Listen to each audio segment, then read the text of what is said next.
पोछा लगाने वाली भी कितनी पड़ी।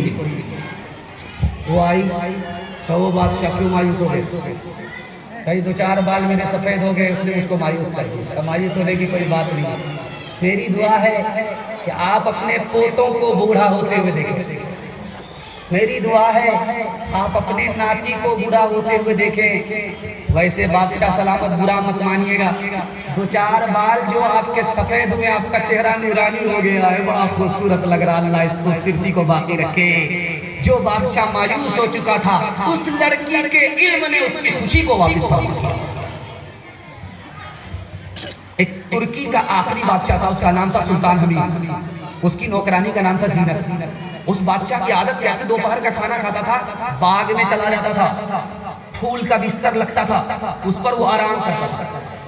लड़की फूल का बिस्तर लगा रही है, नौकरानी है, जीनत नाम है, पढ़ी लिखी कितनी है, दीनदार कितनी है, समाज कितना खूबसूरत था। बेटी को कितना इल्म होता था कि बड़ा से बड़ा जाहिल बादशाह आलिम बन जाता था, बड़ा से बड़ा काफिर मुसलमान बन जाता था, नौकरानी की नसीहत से, नौकरानी के फूल का बिस्तर लगा हुआ। लड़की को एहसास हुआ कि अभी बादशाह को आने में देर है, देखना चाहिए कि फूल के बिस्तर पर सोने का मजा कैसा होगा।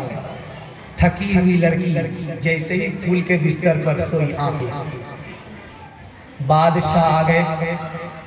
गुस्सा आया बादशाह को, कमर से कोड़ा निकाला कि बादशाह के बिस्तर पर नौकरानी बरसाना शुरू। लड़की रोने लगी, लड़की हंसने लगी। बादशाह को हैरत हुई, मैंने मारा कोड़ा, लड़की को चोट लगी, ये तो रोती है, समझ में आ रहा है, लेकिन लड़की हंसती क्यों? तो बादशाह ने कहा, नालायक लड़की, तेरा रोना तो समझ में आ रहा, तू हंसती क्यों है? कहा, हंसने की वजह है मैं थोड़ी देर आपके बिस्तर पर, आपने इतने कोड़े लगा दिया। इस बिस्तर पर मैंने देखा है कि बचपन से आपने 55 किया, खुदा रसूल से कोई मतलब नहीं, खुदा तुम्हें कितने कोड़े मारे। जो बादशाह के गाफिल था वो अल्लाह का वली बन गया उस लड़की की नसीहत से। मैं हाथ जोड़ करके आपसे कहता हूँ, बेटे से ज्यादा बेटी को तालीम दिलाइए। बेटी 4 मंजिल में पहुँचती है, पहली मंजिल में बेटी है, दूसरी मंजिल में बीवी है, तीसरी मंजिल में माँ है, चौथी मंजिल में सास है। बेटे से ज्यादा बेटी को तालीम दिलाइए। जो बेटी 1 नंबर होगी वही आगे चलकर 1 नंबर बीवी बनेगी, वही आगे चल करके 1 नंबर माँ होगी, वही आगे चलकर 1 नंबर सास होगी। मर्द पढ़ता है, तन्हा मर्द पढ़ता है, औरत पढ़ती है, सारा खानदान पढ़ता है। हाथ उठाइए, बेटे से ज्यादा बेटी को तालीम दिलाएंगे इंशाअल्लाह। बेटा को चाटेंगे, बेटी को छूटेंगे, हाथ उठाइए इंशाअल्लाह। तालीम औरतों को भी देनी जरूर है, देनी जरूर है। लड़की जो बेपढ़ी हो तो वो बेशोर है, बेशोर है।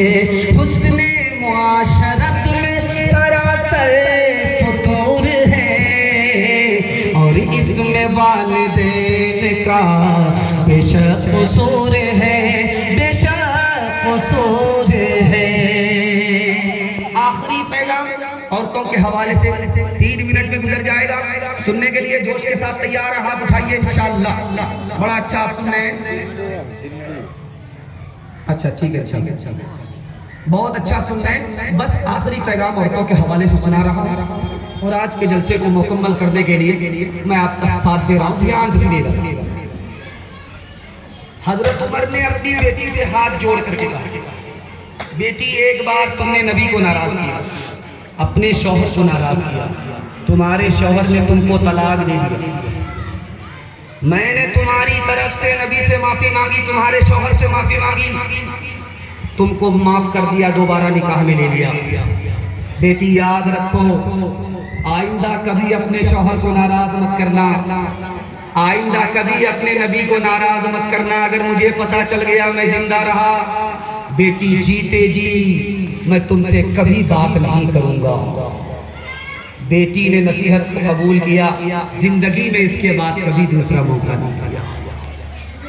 अल्लाह के रसूल आराम कर रहे थे, दरवाजे पर दस्तक हुई, दरवाजा खुला तो देखा फातिमा खड़ी है।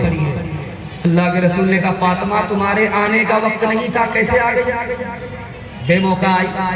का अली से खफा होकर के आई। का बेटी मैं तुम्हारा बाप हूँ, अली तुम्हारे शौहर हैं, अली की इजाजत के बगैर मेरे घर में अगर कदम रखोगी दरवाजा बंद तो मिलेगा, खुल नहीं सकता। बेटी अगर शौहर नाराज हो जाए माफी मांग लेना। अगर मुझे पता चल गया कि तुमने माफी नहीं मांगी, तुम्हारे शौहर ने तुमको माफ नहीं किया, बेटी तुम्हारा जनाजा उठा मैं जिंदा रहा, मैं नमाजे जनाजा पढ़ूंगा भी नहीं, मैं नमाजे जनाजा पढ़ाऊंगा। बेटी ने उसके बाद अपने शौहर को कभी इसका मौका नहीं दिया। तीसरी और आखिरी मिसाल आपकी खिदमत में रखने के लिए जा रहा हूं। माँ बेटी दोनों की उम्र बराबर है। माँ की उम्र बराबर, बेटी की उम्र बराबर। माँ का नाम फातिमा, माँ का नाम आयशा, बेटी का नाम फातिमा। सौतेली माँ, सौतेली बेटी, लेकिन सौतेला सलूक नहीं, सहेली जैसा सलूक। मन की बात बेटी जवान माँ से कहे और मन की बात जवान माँ जवान बेटी से करे। माँ की मजलिस में बेटी मुस्कुरा रही है तो माँ आयशा ने कहा कि बेटी हंसने का मौका नहीं था, क्यों हंस रही हो? का ख्याल आया। कहा क्या ख्याल आया? मैं रसूलुल्लाह की बेटी हूँ, आपको अबू बकर की बेटी हूँ। समझ में आ गया, मेरी बेटी को फख्र हो रहा, अदब भी देना है, हौसला भी देना है। तो माँ आयशा ने कहा कि बेटी तुमने सच कहा, उसी नबी के सदक़े में हमें ईमान मिला, उसी नबी के सदक़े में कुरान मिला। बेटी तुमने सच कहा, लेकिन बेटी मुझे भी हंसी आ रही है। अब बेटी के कान खड़े हुए कि माँ किस बात पर हंस रही है? तो माँ आयशा ने कहा कि बेटी एक वक्त आएगा तू इंतकाल करेगी, कब्र में जाएगी, एक वक्त मेरा आएगा मैं इंतकाल करूंगी, कब्र में जाऊंगी। बेटी जब तेरे हक में फैसला होगा तू जन्नत में जाएगी, बेटी जब मेरे हक में फैसला होगा मैं जन्नत में जाऊंगी। बेटी मैं मुस्कुरा इस बात कर रही हूँ कि जब तू जन्नत में जाएगी तेरे हाथ में अली का हाथ होगा, बेटी जब मैं जन्नत में जाऊंगी मेरे हाथ में रसूलुल्लाह का हाथ होगा। हाथ उठाइए, वादा कीजिए। दामाद बेटी के झगड़े में दामाद जेल जाएगा इंशाअल्लाह। खैर अल्लाह अल्लाह कितना